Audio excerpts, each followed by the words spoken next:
উপযুক্ত আন্তঃগাঁথনি অবিহনে ভাৰোত্তোলন প্ৰশিক্ষণ লৈ ৰাষ্ট্ৰীয় পৰ্যায়ত উজ্জ্বলি উঠিছে সোণাৰীৰ খেলুৱৈ।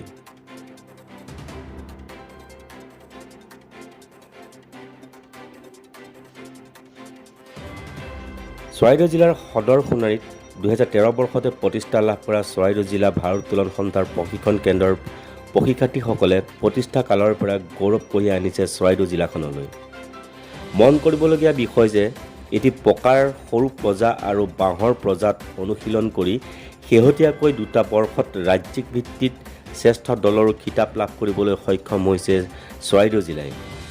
আনহাতে এই প্ৰশিক্ষণ কেন্দ্ৰত প্ৰশিক্ষণ লৈয়ে 2024 চনত অনুষ্ঠিত হ'বলগীয়া অলিম্পিকৰ বাবে প্ৰাৰম্ভিক বাছনিত উত্তীৰ্ণ হৈয়ে সিদ্ধান্ত গগৈয়ে সেনাৰ অধীনত প্ৰশিক্ষণ গ্ৰহণ কৰি থকাৰ সমান্তৰালকৈ সুদিত্য বৰুৱাই ভাৰতীয় দলত NIS পটিয়ালাত প্ৰশিক্ষণ গ্ৰহণ কৰি আছে। ইফালে অতি শেহতীয়াকৈ প্ৰথমবাৰৰ বাবে একে বৰ্ষতে সেনাৰ বয়ছ স্পৰ্টছ কোম্পানীৰ বাবে চৰাইদেউ জিলাৰ 4গৰাকীকৈ খেলুৱৈ নিৰ্বাচিত হৈছে। উল্লেখ্য যে আন্তঃৰাষ্ট্ৰীয় প্ৰশিক্ষক তথা অৱসৰপ্ৰাপ্ত সেনা বিষয়া অনুপ কোঁৱৰৰ তত্ত্বাৱধানত এই প্ৰশিক্ষণ কেন্দ্ৰটোত উপযুক্ত আন্তঃগাঁথনি অবিহনে প্ৰশিক্ষণ গ্ৰহণ কৰি আহিছে খেলুৱৈসকলে।